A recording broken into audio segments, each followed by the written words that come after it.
네, 오늘 주신 우리 하나님 말씀은 구약성경 창세기 28장 10절에서부터 22절의 말씀을 보겠습니다. 창세기 28장 10절부터 하나님 말씀을 보겠습니다. 야곱이 브엘세바에서 떠나 하란으로 향하여 가더니 한 곳에 이르러는 해가 진지라. 거기서 유숙하려고 그곳에 한 돌을 취하여 베개하고 거기 누워 자더니 꿈에 본즉 사닥다리가 땅 위에 섰는데 그 꼭대기가 하늘에 닿았고 또 본즉 하나님의 사자가 그 위에서 오르락 내리락 하고 또 본즉 여호와께서 그 위에 서서 가라사대 나는 여호와니 너의 조부 아브라함의 하나님이요 이삭의 하나님이라. 너 누운 땅을 내가 너와 내 자손에게 주리니 내 자손이 땅의 티끌같이 되어서 동서남북에 편만할지며 땅의 모든 족속이 너와 내 자손을 인하여 복을 얻으리라. 내가 너와 함께 있어 내가 어디로 가든지 너를 지키며 너를 이끌어 이 땅으로 돌아오게 할지라. 내가 내게 허락한 것을 다 이루기까지 너를 떠나지 아니하리라 하신지라. 야곱이 잠이 깨어 가로되 여호와께서 과연 여기 계시거늘 내가 알지 못하였도다. 이에 두려워하여 가로되 두렵도다 이곳이요 다른 것이 아니라 이는 하나님의 전이요 이는 하늘의 문이로다 하고 야곱이 아침에 일찍이 일어나 베개하였던 돌을 가져 기둥으로 세우고 그 위에 기름을 붓고 그것 이름을 베델이라 하였더라. 이 성의 본 이름은 루스더라. 야곱이 서운하여 가로되 하나님이 나와 함께 계시사 내가 가는 이 길에서 나를 지키시고 먹을 양식과 입을 옷을 주사 나로 평안히 아비 집으로 돌아가게 하시오면 여호와께서 나의 하나님이 되실 것이요 내가 기둥으로 세운 이 돌이 하나님의 전이 될 것이요 하나님께서 내게 주신 모든 것에서 10분의 1을 내가 반드시 하나님께 드리겠나이다 하였더라. 아멘. 성경에는 예수님의 이름이 두 가지로 기록이 되어져 있습니다. 첫째는 마태복음 21장에 보게 되면 천사가 와서 요셉에게 아들을 낳으리니 이름을 예수라 하라. 이는 저가 자기 백성을 저희 죄에서 구원할 자가 될 것이다. 그러니까 이름과 함께 그 뜻을 이제 알려줍니다. 그래서 첫 번째 이름이 예수라는 이름입니다. 두 번째 이름은 그 두 절 다음에 23절에는 뭐라고 이름을 주냐면 임마누엘이라고 하는 또 이름을 주세요. 보라 처녀가 잉태하여 아들을 낳을 것이요 그 이름은 임마누엘이라 하리라 하셨으니 이는 번역한즉 하나님이 우리와 함께 계시다 함이더라 라고 기록을 하고 있어요. 그러니까 예수라는 이름과 임마누엘이라고 하는 두 가지의 이름을 가지고 있는데 예수님은 예수라는 이름만 사용하지 임마누엘이라고 하는 이름은 사용하지 않습니다. 단 성경에 두 군데만 기록이 되어 있어요. 이사야 7장 14절에도 똑같이 있습니다. 보라 처녀가 잉태하여 아들을 낳으리니 그 이름을 임마누엘이라 하리라. 그리고 마태복음 1장 23절에도 똑같이 이사야서 7장 14절의 말씀을 반복을 하고 있습니다. 하지만 예수님의 이름은 두 가지라는 거예요. 첫째는 예수라는 이름, 두 번째는 임마누엘이라고 하는 그 이름을 가지고 있습니다. 예수라고 하는 이름을 보게 되면은 구원자로 오시는 하나님 아들이라는 뜻을 가지고 있습니다. 그래서 헬라어로는 제수스, 예수라고 되어 있고 히브리어는 여호수아입니다. 그 뜻이 뭐냐면 구원의 하나님, 구원의 여호와라는 그런 뜻을 가지고 있습니다. 그래서 예수라고 하는 그 이름 자체에는 구원이라는 뜻을 포함을 하고 있습니다. 그런데 하나님의 구약에 나타나는 하나님의 이름은 여호와지요. 근데 여호와라고 하는 이름이 단일로만 쓰는 경우가 아니라 다양하게 하나님의 이름이 사용되고 있습니다. 예를 들어서 질병을 치료할 때는 여호와 라파, 또 전쟁에서 승리를 할 때는 여호와 니시, 그리고 아브라함에게 양을 미리 준비하셨을 때는 여호와 이레. 그래서 하나님이 하시는 사역에 따라서 하나님의 이름이 조금씩 다르게 불려지게 됩니다. 마찬가지로 여러분, 임마누엘이라고 하는 것은 그 예수님의 이름이지만 또 다른 하는 일에서 그 이름을 붙여주신 것을 볼 수가 있어요. 여러분, 예수님이라고 하는 것은 구원자라는 뜻도 있지 않습니까? 근데 임마누엘이라고 하는 것을 붙여보게 되면은 우리를 구원하시는데 우리와 함께 하시는 하나님이라고 하는 그런 의미를 갖게 됩니다. 원래 성경을 보게 되면 하나님이 우리와 함께 하신다. 이 임마누엘이라고 하는 그 말이 무려 1400번 기록이 되어 있어요. 그러니까 구약 성경과 신약 성경을 보면 온통 하나님은 뭐라고 말씀하시면 내가 너와 함께 하겠다는 거예요. 하나님이 우리와 함께 하겠다라고 하는 말이 아주 곳곳에 기록이 되어져 있습니다. 단지 우리는 그것을 발견하지 못했을 따름이지 성경 창세기에서부터 요한계시록까지를 보게 되면 예수라는 이름보다 더 많은 이름이 임마누엘로 기록이 되어 있어요. 그래서 오늘은 임마누엘이라고 하는 하나님이 우리와 함께 하신다라고 하는 뜻이 뭔지에 대해서 한번 살펴보려고 합니다. 임마누엘이라고 하는 것은 뭘 말하냐면 하나님이 나를 도와주신다는 뜻이에요. 여러분, 하나님 나와 함께 하신다는 뜻은 곧 하나님께서 나를 도우신다라는 그런 뜻을 가지고 있습니다. 여러분, 우리가 외롭고 두려울 때 누군가 나와 함께 있기만 해도 위로가 되고 힘이 됩니다. 그래서 함께 한다는 것이 굉장히 중요해요. 가족이 내 곁에 있고 사랑하는 사람이 함께 있다라고 하는 것, 이것이 여러분 우리에게 얼마나 큰 힘이 되는지 모릅니다. 근데 현대 사회는 바빠요. 여러분, 바쁘다 보게 되니까 함께 하는 일이 점점 줄어들고 있습니다. 현대 사회를 한 단어로 우리가 표현하자 그러면 그게 뭐냐면 해체예요. 여러분, 포스트 모더니즘이라고 하는 그 뜻이 뭐냐면 정형화된 거, 형상화된 거를 그냥 깨트려 버리겠다. 그래서 어떤 틀이 없고 형태가 없는 그런 세상. 다시 말하게 되면 한 사람 한 사람의 각자의 개성을 존중하는 사회, 그런 세상을 만들겠다라고 하는 것이 포스트 모더니즘의 그런 기초가 됩니다. 그러다 보니까 사람들이 자기 생각이 굉장히 강해요. 그리고 누구와 함께 하려고 하기보다는 나 혼자 뭘 하는 걸. 요즘 보게 되면은 이렇게 혼자 하는 것들이 굉장히 많지 않아요? 근데 여러분, 이 혼자 하는 게 어떻게 보면 편한 것 같고 누군가의 간섭을 받지 않는 것 같지만 여러분이 혼자 하는 것이 굉장히 위험합니다. 창세기 3장을 보게 되니까 하나님이 뭐라 그랬어요? 사람이 혼자 있는 것이 좋지 못하다는 거예요. 그래서 아담에게 하나님이 하와를 만들어 주셨어요. 그래서 사람이 둘이 함께 살게 하셨습니다. 중국의 한자를 보게 되면 이 사람 인자라고 하는 것이 한 사람과 한 사람이 서로 의지하고 기대어 있는 그런 상형 문자가 사람 인자입니다. 그래서 사람이라고 하는 것은 혼자 있기보다는 함께 할 때, 그럴 때 여러분 그 사람에게 어떤 위로가 되고 힘이 되고 또 소망이 되어지게 된다는 것입니다. 그래서 이 사람이 모여 사는 형태를 우리는 공동체라고 하지요. 두 사람이 모이고 세 사람이 모이게 되면 이런 공동체가 형성이 됩니다. 그리고 서로 협력하며 살아가는 것이죠. 이것이 얼마나 아름다운 모습인지 몰라요. 여러분, 그런데 이렇게 우리가 혼자 살고 혼자 생활하는 것이 이제는 우리의 삶의 대부분이 되지 않았습니까? 그런데 편할 줄 알았어요. 근데 이상하게 이렇게 개인주의가 되고 이기주의가 되고 혼자 사는 삶이 증가되면서 또 다르게 하나가 증가되는 것이 있습니다. 그게 뭐냐면 정신적인 문제예요. 여러분, 예전에는 우리가 공황장애라고 하는 단어를 알지도 못했어요. 요 근래에 와서 공황장애 하니까는 뭐 공황에 가면은 걸리는 병인가 이렇게 생각을 하는데 뭐 나오는 사람마다 공황장애를 알았다 그래요. 우울증이라고 하는 말도 예전에는 그렇게 많지가 않았어요.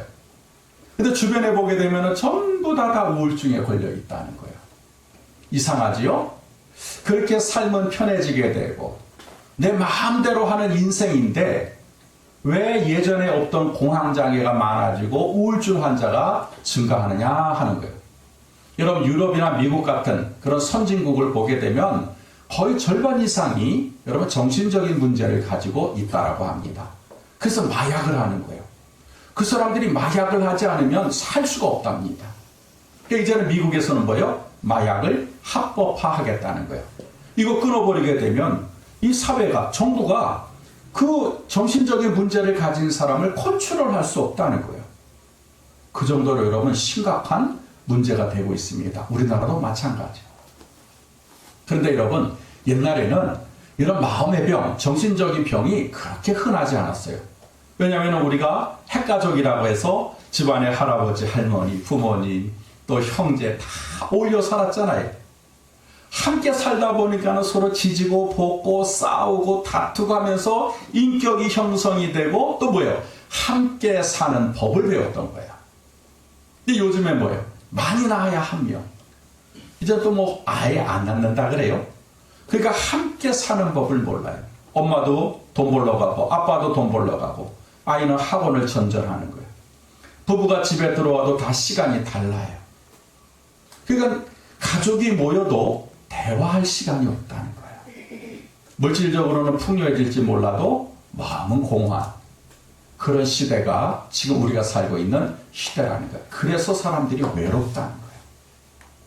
다 가지고 있는데, 다 누리고 있는데 마음 한 곳 어딘가에는 뻥 뚫힌 것 같고 나도 모르는 외로움이 항상 나를 휩싸고 있다라고 하는 것입니다.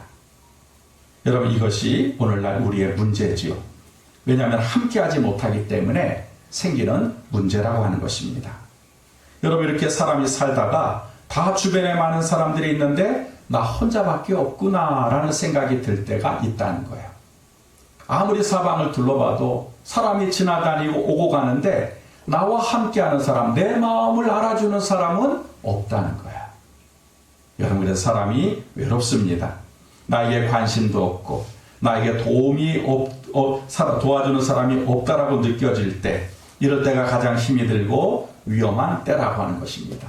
삶의 위기가 찾아온 것이죠. 그런데 여러분, 아무도 없다라고 생각할 때, 누구도 나를 도와주지 않는다라고 느껴질 때, 여러분, 그때 하나님이 여러분과 함께하고 계십니다.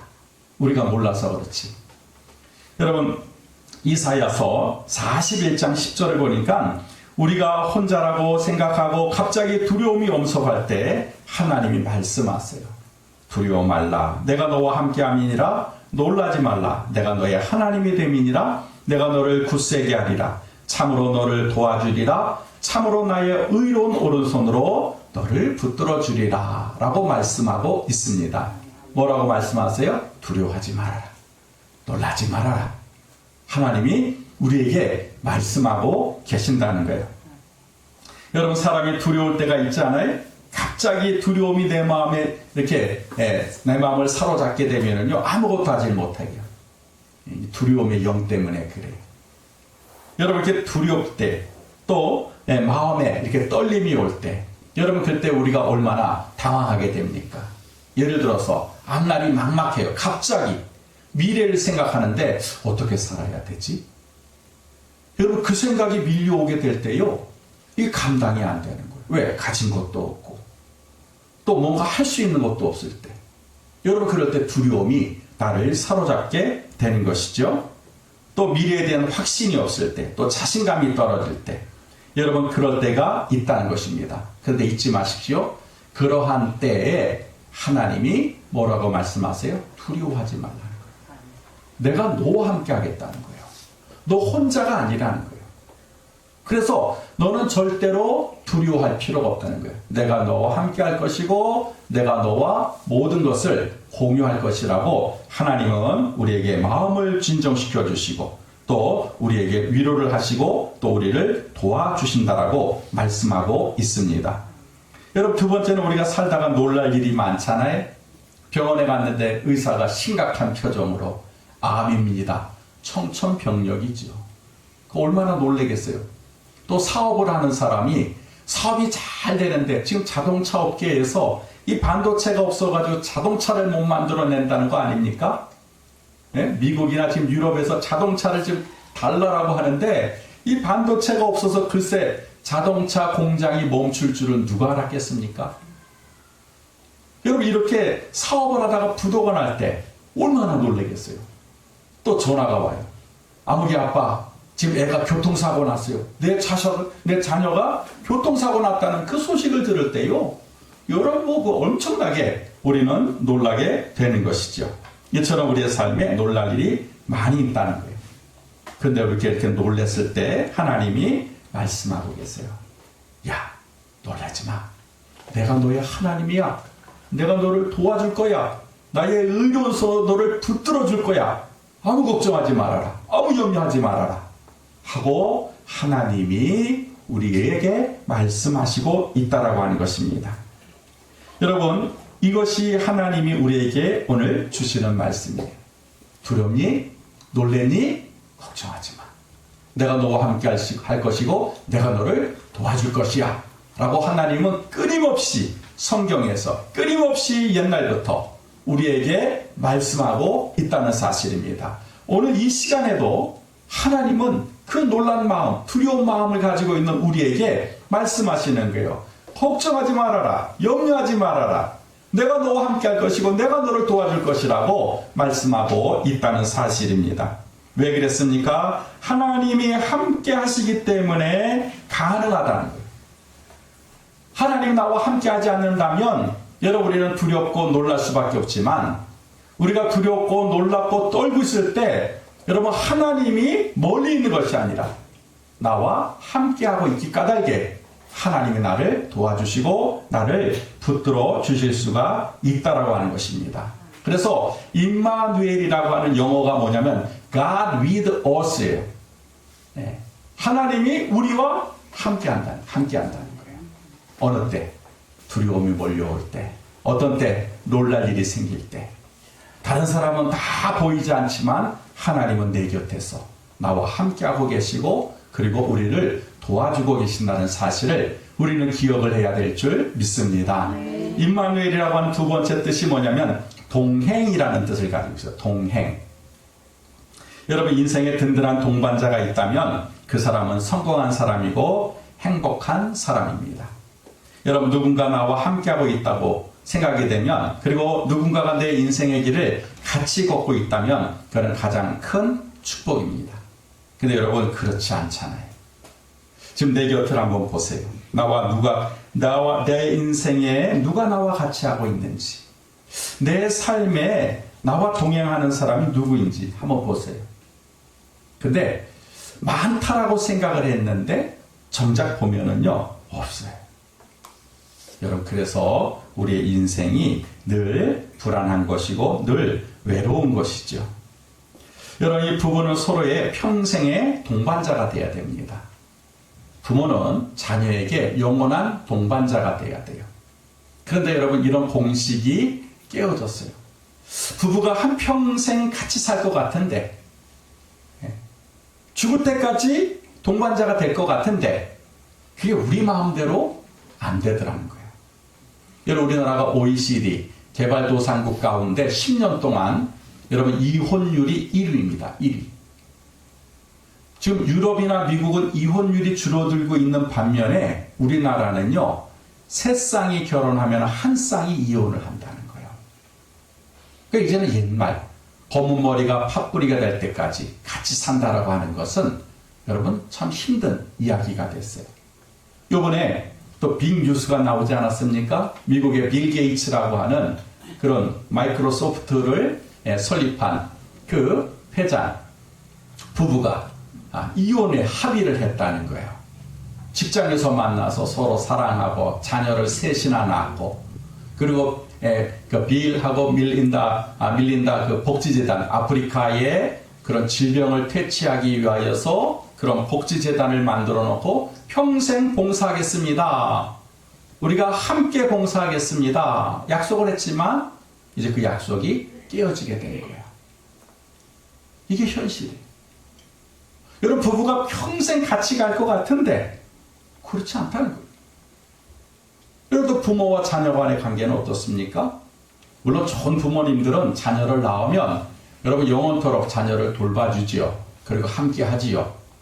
근데 요즘은 그런 부모를 찾아보기가 좀 힘들다라는 생각이 들어요.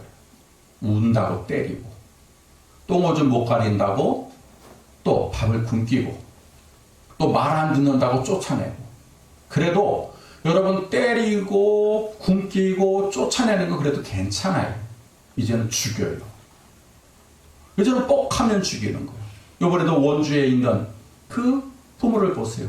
첫째가 운다고 이불로 덮어버리고 또 둘째를 낳는데 또 운다고 목을 졸라버리고. 여러분 부모도 자식을 죽이는 시대예요. 여러분 계부 계모가 또 자녀를 또 죽여요. 양부 양모가 또 아이들을 죽입니다. 그러니까 이제 부모와 자녀 관계가 여러분 동행하는 그런 동반자의 관계가 아니라는 거예요. 이제는 사랑하고 희생하고 헌신하는 그런 시대가 아닌 것 같아요. 그러다 보니까 나와 함께 동행하고 나와 함께 내 인생을 같이 가는 그런 삶이 점점 줄어들고 있습니다. 여러분 창세기 5장을 보니까 아담의 자손의 족보가 기록이 되어 있습니다. 아담 자손이 여러 사람의 이름이 열거되어 있는데 그 가운데 특이한 사람이 등장을 해요. 그 사람이 누구냐면 에녹이에요. 여러분 성경은 에녹의 일생에 대해서 이렇게 기록합니다. 에녹은 65세에 무두셀라를 낳았고 무두셀라를 낳은 후 300년을 하나님과 동행하며 자녀를 낳았으며 에녹이 하나님과 동행하더니 하나님이 그를 데려가심으로 세상에 있지 아니하더라라고 기록을 하고 있어요. 그 성경에 많은 인물들이 기록이 되어 있는데 하나님과 동행했다는 인물은 딱 한 사람밖에 없어요. 에녹이에요. 모세, 다윗, 여러 인물들이 있지만 오로지 성경에서는 에녹만 하나님과 동행했다. 이렇게 성경은 말씀하고 있습니다. 근데 영어 성경을 보니까 그랬어요. 에녹 walked with God 그랬어요. 에녹은 하나님과 함께 걸었다. 그렇게 되어 있어요. 근데 이 히브리어를 보게 되니까 이렇게 됐어요. 바이 할라크 하노크 에트 엘로힘 이렇게 되어 있어요. 여기서 동행하다라고 하는 게 할라크라고 하는 뜻이에요. 할라크. 이 할라크가 뭐냐면 처음부터 함께했다. 처음부터. 그리고 따라서 걸었다. 그러니까 에녹은 뭐냐면 처음부터 하나님을 따라서 하나님과 함께 걸었던 사람이다. 이것이 성경의 말씀이에요. 어느 날 갑자기 내가 하나님과 같이 걸어간 게 아니라 에녹은 아예 처음부터 하나님과 동행했던 사람이다 라고 성경은 말씀하고 있습니다. 그래서 에녹은 하나님과 동행했던 사람, 이게 함께 했다는 뜻이에요. 여러분, 이 사랑하는 사람이 길을 걸어갈 때 반드시 지켜야 할 규칙이 있습니다. 그게 뭐냐면 보폭을 같이 해야 된다는 거예요. 여러분, 같은 속도로 걸어가야 이게 동행이지 내가 먼저 가거나 내가 뒤쳐져 가는 것은 동행이 아니라는 거예요. 그래서 우리가 누군가와 같이 동행을 한다라고 할 때 보폭을 맞춰야 된다는 거예요. 보폭. 부부가 동행한다라고 할 때 여러분 서로가 보폭을 맞춰야 돼요. 남편이 앞서가고 아내가 뒤서서고 때로는 아내가 앞서가고 남편이 뒤서면 이거는 동행하는 게 아니라는 거예요. 자녀와의 관계도 마찬가지죠. 여러분 그래서 우리가 동행하기 위해서는 어떻게 해야 돼요? 상대방을 배려해 줘야 되는 거예요. 내가 발걸음이 빨라도 상대방에게 맞춰줘야 돼요. 여러분 그래야만 우리가 함께 길을 걸어갈 수가 있다는 것입니다. 이렇게 보폭이 같아야 함께 걸어갈 수가 있고 대화도 할 수가 있고 같은 곳을 함께 바라볼 수가 있다는 것입니다. 더 좋은 것은 이렇게 걸어갈 때 손을 잡고 걸어가는 거예요. 그러면 좀 늦은 사람을 내가 좀 인도해 줄 수가 있고 나는 또 좀 의지할 수가 있고 내가 지치면 또 내 상대방이 나를 또 끌어갈 수가 있고 그래서 동행할 때 손을 잡고 가는 것이 참 좋답니다. 여러분 이 세상에서 아름다운 게 두 가지가 있다 그래. 그게 뭐냐면 갓난아이가 처음 발걸음을 뛸 때 부모님의 손을 잡고 한 발짝을 뛰는 모습. 막 다리를 덜덜덜 떨면서 한 발짝을 그때 부모가 손을 꼭 잡고 있잖아요. 안 넘어지게끔.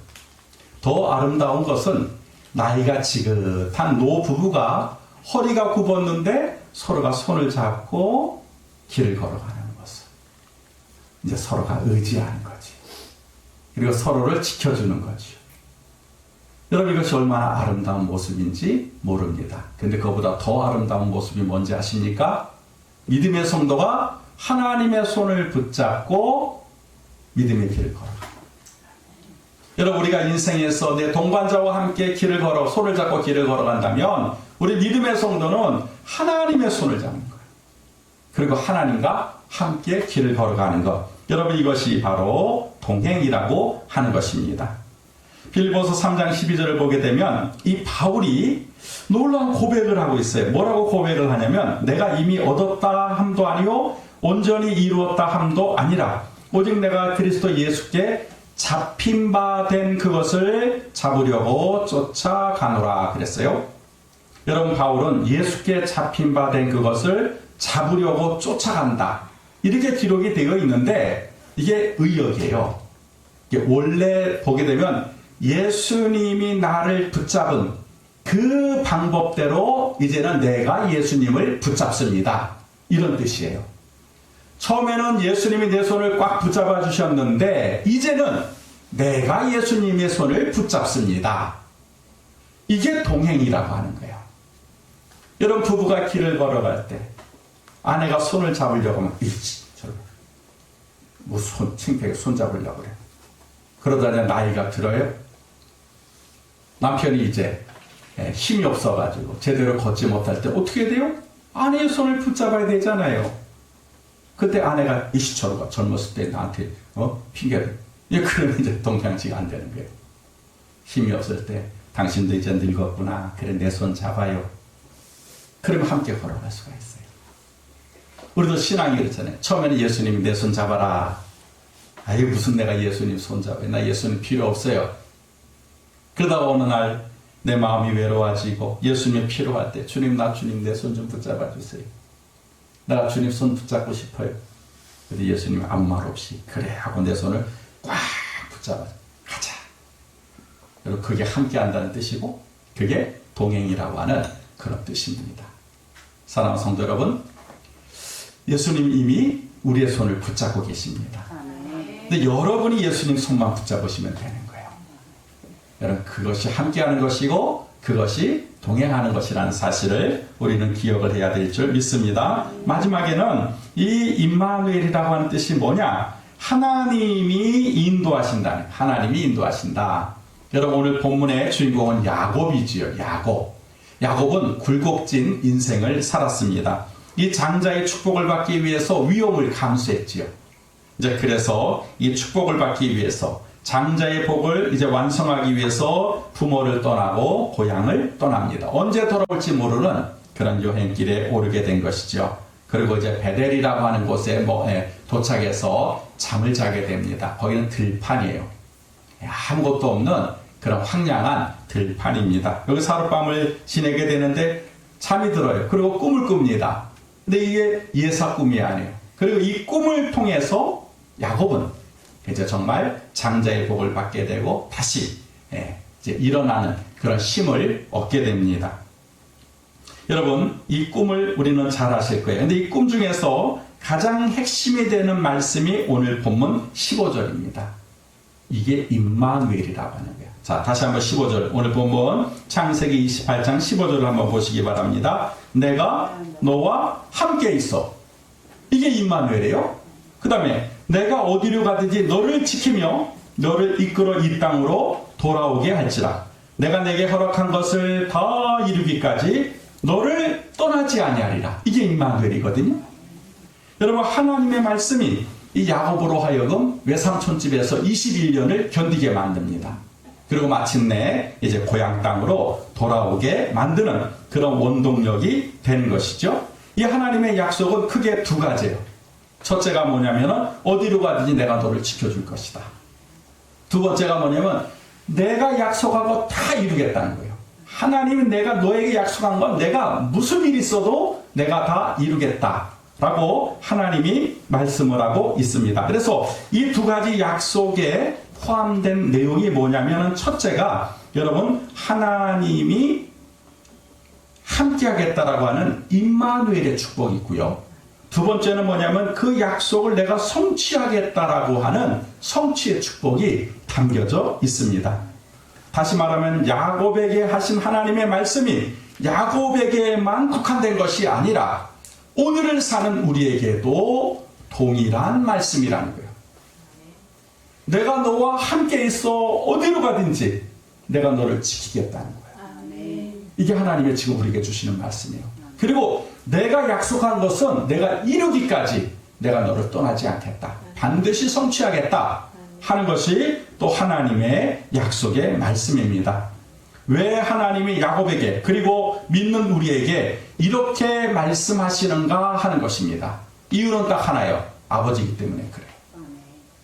하나님이 남이 아니라 멀리 있는 신이 아니라 하나님이 저와 여러분의 아버지가 되시기 까닭에 떠나지 아니하고 그 모든 것을 다 지켜주시겠다고 말씀하고 있다라고 하는 것입니다. 여러분, 아버지니까 가능한 거예요. 어머니니까 가능한 거예요. 여러분, 오늘 우리가 어버이 주일을 맞이하고 있는데 여러분, 진짜 아버지와 진짜 어머니는 여러분 자녀를 버리거나 자녀를 떠나지 않지 않습니까? 하나님도 마찬가지. 정말 우리의 하나님이 되시기 까닭에 내가 너를 떠나지 않겠다는 거예요. 내가 너를 버리지 않겠다는 거예요. 그리고 내가 너를 지키겠다고 하나님이 말씀하고 있다는 것입니다. 이게 임마누엘이라고 해요. 여러분, 장애자 자녀를 둔 부모는요, 죽을 때까지 편히 눈을 감지 못한다 그래요. 미국에 어떤 가정에 아들이 태어났는데 그만 시각장애로 태어났어요. 보지를 못해요. 꽤 어릴 때부터 이제 부모님이 이제 그 아이를 돌보게 됩니다. 이제 학교에 갈 나이가 되었을 때 이제 아버지가 그 눈을 보지 못하는 아들의 손을 잡고 버스 정류장에 와서 버스를 타고 학교까지 가는 거예요. 그리고 아들이 수업이 끝날 때까지 기다렸다가 끝나면 또 그 아들의 손을 잡고 또 버스를 타고 집으로 돌아오는 일을 반복하는 거예요. 근데 이 아이가 점점 커가지고 이제 청소년이 됐어요. 중학교에 들어갈 나이가 됐어요. 아버지는 나이가 늙은 거지요. 나이가 든 거지요. 아버지가 아들에게 얘기합니다. 아들아, 이제 너도 다 컸으니까 이제 너 혼자 버스 타고 학교 갔다 와. 이제 너 할 수 있어. 그리고 너 독립해야 돼. 이 말을 듣고 아들이 굉장히 섭섭했어요. 왜? 그동안 아버지가 다 함께 있어서 아무 문제도 없었는데 이제는 자기 스스로 자기 인생을 살아야 되는 거예요. 네 하고 대답은 했지만 여러분, 불안한 거예요. 어떡하지? 왜? 아버지 없이는 한 번도 버스 정류장에 가본 적이 없는 거예요. 근데 해야 돼. 아침에 일어나서 지팽이를 짚고 버스장 어떻게 해서 찾아서 갔어요. 근데 이게 어떤 버스인 줄 알아야죠. 이게 1번 버스를 타야 되는지 52번을 타야 되는지 201번을 타야 되는지 모르는. 그러니까 버스가 올 때마다 기사한테 물어보는 거예요. 이 버스 어디까지 가나요? 안 간다. 또 이따가 또 다른 버스. 그래서 이제 학교에 간다는 버스를 탔어요. 그리고는 기사한테 나는 눈에 보이지 않으니까 내가 내릴 곳에 도착하게 되면 꼭 좀 알려주세요. 그래서 이제 학교를 가고 돌아올 때 그게 얼마나 지치겠어요. 얼마나 힘이 들겠어요. 근데 아빠가 집에서 갔다 왔어? 잘 갔다 왔니? 공부는 뭐 했니? 시큰둥하게 대답하는 거야. 벌써 이제 기분이 상했으니까. 이렇게 이제 세월이 흘렀어요. 그리고 이제 고등학교를 졸업할 때가 됐습니다. 그날 아침도 그 아들은 여느 때와 같이 또 지팽이를 짚고 버스 정류장에 가서 이제는 버스만 들어도 이제 대충 아는 거예요. 그리고 늘 자기가 타는 그 시간에는 그 기사가, 익숙한 기사의 목소리가 들리니까 아무개 왔구나. 예, 저 오늘 이제 고등학교 졸업해요. 네가 벌써 그렇게 됐니? 얼마나 힘들었는지 몰라요. 나 혼자 이 버스 타고 학교 갔다 온다는 것이 정말 매일매일이 너무너무 힘들어요. 이제 비로소 그 얘기를 하니까 버스 기사가 깜짝 놀라면서 무슨 소리야? 너 혼자라니? 너 혼자 온 적 한 번도 없었어. 이 아이가 무슨 말이에요? 난 지금까지 혼자서 힘들게 학교를 다녔다고요. 그런 말씀하지 마세요. 그 버스 기사는 얘야, 네가 첫날부터 네가 버스 정류장에 올 때 너희 아버지는 멀리서 너를 쫓아왔단다. 그리고 네가 버스를 타면 아빠도 타서 제일 뒷좌석에서 오로지 너만 바라보고 있었단다. 그리고 학교에서 내릴 때 아빠도 내리고, 그리고 아빠는 벤치에서 네가 끝날 때까지 기다렸다가 또 네가 버스를 타면 뒤에서 몰래 아빠도 같이 탔단다. 오늘도 마찬가지로 너희 아버지는 저 뒷좌석에 앉아있단다. 여러분, 왜 그랬을까요? 아버지니까 그런 거예요. 내 자식이니까 그런 거예요. 여러분, 우리가 지금 이 세상을 혼자 살고 있다고 생각할 때가 있어요. 아무도 나를 관심을 가지지 않고 아무도 나에게 도와주지 않는다고 생각할 수 있어요. 여러분, 근데 하나님은 한 번도 여러분을 떠나본 적이 없다는 거예요.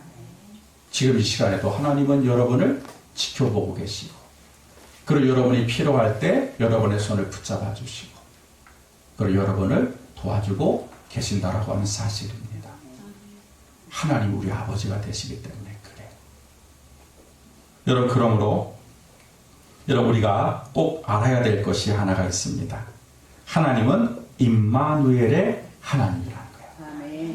예, 그래서 우리 하나님께서는 나를 도와주시고 나와 동행하시고 나를 인도하신다는 사실을 우리는 잊지 말아야 될 줄 믿습니다. 이 사실을 우리가 한 주간만 기억하는 것이 아니라 우리가 시시때때로 살아갈 때마다 여러분, 그거를 자꾸만 내 마음속에서 예수라는 이름도 좋지만 임마누엘이라고 하는 이름을 한번 여러분들이 되새김질해야 돼요. 하나님 나와 함께하고 계시다.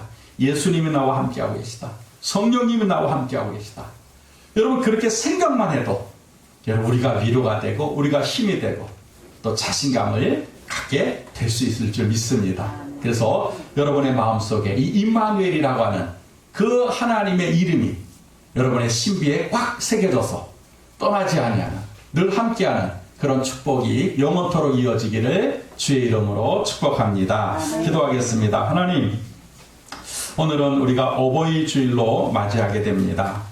하나님, 우리가 사랑하는 부모님을 하나님 아버지 공경하고 또 섬기게 될 때 하나님 장수하게 되고 땅에서 잘 된다고 하나님이 약속하셨습니다. 하나님, 실질적인 우리의 어버이는 하나님이 되십니다. 근데 그 하나님은 어떤 하나님이냐? 나와 영원토록 함께 하시는, 그래서 나를 도와주시고 나와 동행하시고 나의 앞길을 인도하시는 나의 아버지가 되심을 오늘 성경은 말씀하고 있습니다.